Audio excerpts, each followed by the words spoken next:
अस्सलामुअलैकुम रीडर और व्यूवर। उम्मीद करता हूँ आप सब खैरियत से होंगे। मेरी दास्तान किस्त नंबर 13 के साथ मैं आपके सामने हाजिर हूँ। उम्मीद करता हूँ आप सबको ये किस्त बहुत पसंद आएगी। अगला किस्त देखने के लिए हमारे इस चैनल को सब्सक्राइब करें और साथ में दिए गए बेल आइकन को ऑल पे करें। तो चलिए शुरू करते हैं बिना किसी टाइम वेस्ट किए। समीर, आपके लिए कोरियर आया है।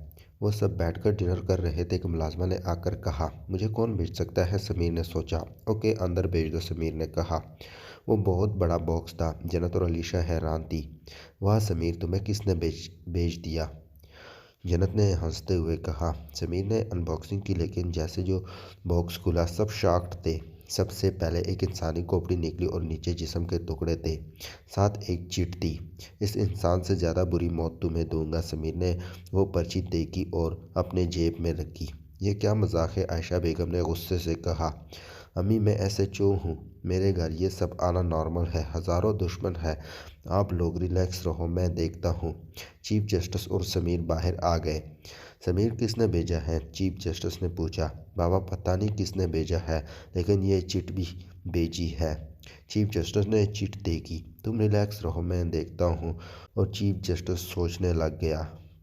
जवार शाह इस गार्ड को कत्ल करने के बाद उन 3 लोगों के पास गया जो लड़कियां उठाते थे, और ये काम जवार ने अकेले में किया। रात को वो लोग शराब पीकर लेटे थे। पहले जवार एक के पास गया। उसके मुंह पर क्लोरोफाल वाला कपड़ा रखा। वो बेहोश हो गया। जवार ने उसे डिग्गी में डाला और फिर दूसरे के रूम में गया और उसके साथ भी यही अमल किया, और फिर तीसरे के साथ वही करके तीनों को डिग्गी में डाला और फार्म हाउस की तरफ रवाना हुआ। फार्म हाउस पहुंचकर जवान ने इन तीनों को कुर्सी पर बिठाया और बांध दिया और वीडियो ओपन की जिसने पलवशा के मुंह पर रुमाल रखा था। जवान ने उसके हाथों पर चाकू रखा और दोनों हाथ काट दिए। दर्द की शिद्दत से वो इंसान होश में आया और चीखने लगा। बाकी 2 भी उठ गए, लेकिन पहले पर नज़र पड़ी तो वो खवास बहता हो गए।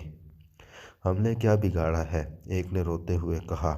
कल जिस लड़की को उठाया था ना, वो मेरी थी। हमने नहीं हाथ लगाया, एक ने अटकते हुए कहा। जवान ने वीडियो चला दी। भाई, हमने चीफ जस्टिस के बेटे के लिए उठाई है, एक ने रोते हुए कहा। जवान दूसरे के पास आया और तेज़ धार चाकू से उसके दोनों हाथ काट दिए। वो चीख रहा था, लेकिन जवान ने कान में रुई डाल दी और तीसरे के साथ भी और तीसरे के हाथ भी जिस्म से जुदा कर दिए। जवार शाह यही नहीं रुका। उसने फिर उनके पाँव काटे और फिर पूरे जिस्म पर खंजर चलाने लगा, और वो लोग वफात पा गए। और फिर इन तीनों को पैक करके समीर के पास भिजवा दिए और ख़ुद पलवशा की कब्र पर आ गया। जवार शाह पहले तो ज़बत से पलवशा की कब्र पर बैठा रहा और फिर दाड़े मारकर रोने लगा। कौन कहता है मर्द निभाता नहीं है? वो भरपूर मर्द एक आम सी लड़की के लिए रो रहा था। उसे परवाह नहीं थी कि लोग उसके बारे में क्या सोचेंगे। वो बदनाम हो जाएगी, बस उसे पलवशा चाहिए थी। काफ़ी ज़्यादा रो कर जवार फ्लैट की तरफ आया। वहाँ सब मौजूद थे और जवार आकर आलिया बेगम के गोद में लेट गया और जवार शाह की आंखों में से आंसू रवां थे। मामा, मेरा दिल दर्द से फट रहा है। काश अम्मी पलवशा की जगह मैं मर जाता। मैं उसे प्रोटेक्ट नहीं कर सका। अम्मी, मेरा 1 घंटा उसके बगैर मुश्किल से गुजरता था। मैं कैसे अपनी ज़िंदगी गुजारूंगा? अम्मी, आप तो वाकिफ़ थी ना मेरे दिल से। अम्मी, मुझे वो कहीं से ला दें। अम्मी, मैं बहुत तकलीफ़ में हूँ। अम्मी, मैं तब तक सुकून से नहीं रहूँगा जब तक पलवशा का बदला नहीं लूँगा। जवाब, तुम पागल हो। तुम अपना सब कुछ खो दोगे, और शायद हमें भी। वो चीफ जस्टिस का बेटा है। अम्मी, मैं अपना सब कुछ खो चुका हूँ। कुछ खोने के लिए बाकी नहीं रहा। मैंने अपना दिल खो दिया। मैंने अपने जीने की वजह खो दी। मैं तई दामन रह गया। मेरी दुनिया उजड़ गई है। मामा, वो मेरी ना होती, लेकिन काश जिंदा तो रहती ना। मामा, आपको पता है दुनिया में सबसे मुश्किल क्या है? पाक कर खो देना। आप नहीं समझ सकेगी यार, कोई भी नहीं समझ सकेगा। मैं पलवशा को पाकर भी खो चुका हूँ। मुझे खुशियाँ रास नहीं आती। आलिया बेगम के अपने आंसू रवां थे। उठो बेटा, इशा पढ़ो, अजान आ रही है, और फिर मेरे पास आकर लेटो। तो जवार उठकर नमाज पढ़ने गया। نماز میں جب وہ سجدے میں گیا، زوار کا چہرہ آنسوں سے تر تھا۔ ایک سیکنڈ کے لیے بھی آنسوں نہ رکے۔ زوار کی ہچکی بند گئی۔ سب دعا مانگ کر چلے گئے لیکن زوار شاہ مانگ رہا تھا، شاید پلوشہ خان کو مانگ رہا تھا، اے خدا، 7 ارب میں سے صرف ایک بندہ میرے دل کو اچھا لگا تھا، وہ بھی تو نے لے لیا۔ میرے پاس کیا بچا ہے، مجھے وہ واپس کر دے۔ زوار شاہ گھر کی طرف لوٹ آیا۔ شاید اس نے اپنے سارے دکھ خدا کو سنا لیے تھے۔ وہ آ کر لیٹ گیا اور سو گیا، لیکن نیند میں ڈر گیا تھا اور اٹھ کر بیٹھ گیا۔ عالیہ بیگم اس کے روم میں بیٹھی تھی۔ وہ ایک دم زوار کے قریب آئی۔ زوار، کیا ہوا میری جان، تم ٹھیک ہو؟ نہیں ماں، میں ٹھیک نہیں ہوں۔ اور زوار بیڈ سے نیچے جھانکنے لگا۔ ماما، مجھے ڈر لگ رہا ہے، میری پلوشہ اکیلی کیسے ہوگی وہاں؟ زوار نے بیڈ کے نیچے اشارہ کرتے ہوئے کہا۔ عالیہ بیگم نے زوار کو اوپر بیڈ پر بٹھایا اور پانی بھر کر دیا۔ زوار نے تھوڑا سا پی کر عالیہ بیگم کو واپس کر دیا اور پھر اپنا سر عالیہ بیگم کے گود میں رکھ کر رونے لگا۔ ماما، مجھے سکون چاہیے، ماما، مجھے نہیں مل رہا۔ عالیہ بیگم نے قرآنی آیتیں پڑھ کر زوار شاہ پر پھونکی۔ وہ کچھ سکون میں آیا اور سو گیا، لیکن صبح کی پہلی اذان پر اٹھ کھڑا ہوا اور مسجد چلا گیا اور مسجد سے سیدھا پلوشہ کی قبر پر گیا۔ تم سوچ رہی ہو کہ سر بے وفا ہے، آیا نہیں پاس؟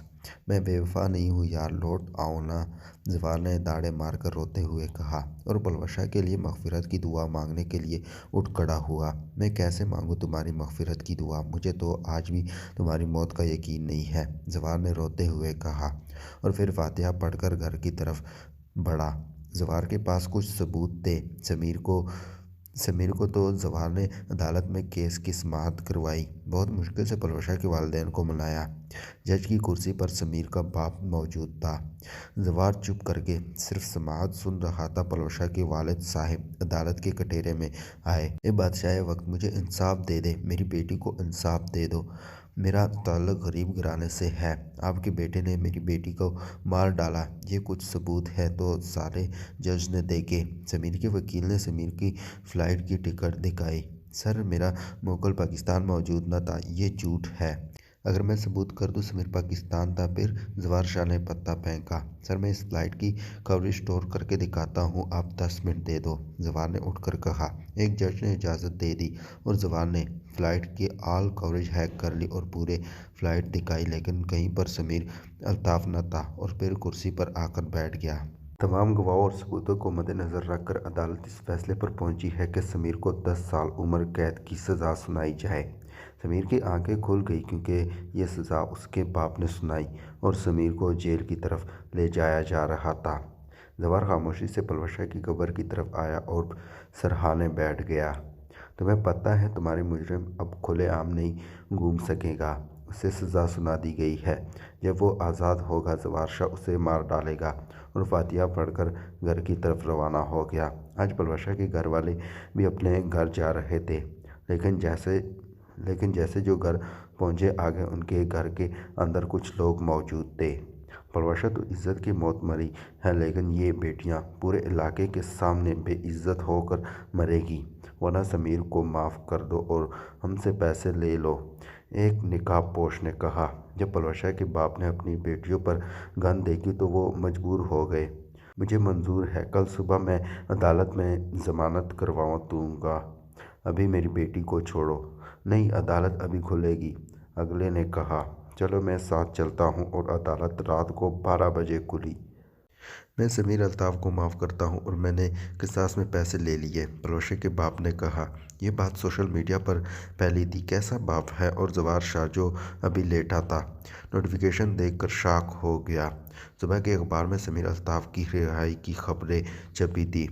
ہائی لائٹ میں تھا پلوشہ اور سمیر کا ریلیشن شپ۔ زوار شاہ پلوشہ کے گھر گیا، لیکن گھر کو تالا تھا اور وہ لوگ کہیں اور چلے گئے تھے۔ وہ واپس آ گیا اور سمیر سے بدلہ لینے کا سوچنے لگ گیا۔ دن رات یہی سوچ ہوتی، کیسے پلوشہ کو انصاف دوں۔ انسٹی ٹیوٹ آف ٹیکنالوجی ٹاپ میں چلا گیا۔ جنت گھر میں اکیلی تھی، کچھ کرنے کو نہیں تھا۔ وہ غصے سے پاگل ہو رہی تھی، ادھر سے ادھر چکر لگا رہی تھی۔ ایسے ہی اسے خیال آیا، زوار سارا دن اسٹڈی میں رہتا ہے، کیوں نہ اسٹڈی روم دیکھ لوں۔ جنت نے जन्नत जैसे जो स्टडी रूम में घुसी तो हैरान हो गई। चारों तरफ शीशे की शेल्फें थी और उसमें अनगिनत किताबें और सामने ही शीशे की टेबल जिस पर कुछ बुक्स सलीके से रखी थी। तो जन्नत ऐसे ही आकर जवार के चेयर पर बैठ गई।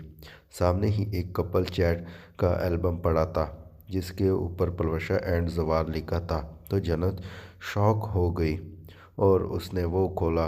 पहला सफ़ा जिस पे पलवशा की वो तस्वीर थी जो जवार के ऑफिस में टेबल पर मौजूद थी और नीचे लिखा था मेरी जानम। और अगले सफ़े पर चैट थी, वो व्हाट्सएप की चैट थी।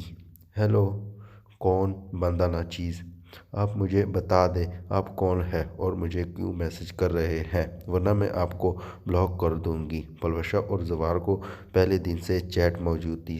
पलवशा और जवार की पहले दिन से चैट मौजूद थी और साथ की तस्वीरें भी। जन्नत जैसे जैसे चैट पढ़ती गई हैरान रह गई, ये शख्स इतनी मोहब्बत भी किसी से कर सकता है। 4 बजे के करीब जन्नत उठकर रूम में आ गई। जन्नत ने अभी आधी चैट पढ़ी थी। 5 बजे जवार आ गया और बिना कुछ कहे स्टडी में घुस गया। जन्नत को सुबह का इंतज़ार था। वो किसी ने कहा था इंतज़ार मौत से बदतर है। इस लम्हे जन्नत को अतकार हुआ वाकई मौत आ जाए लेकिन इंतज़ार ना करना पड़े। सुबह 10 के करीब जवार तैयार होकर इंस्टीट्यूट चला गया और जन्नत ने बाकी चैट पढ़ी। आखिरी मैसेज पलवशा का था।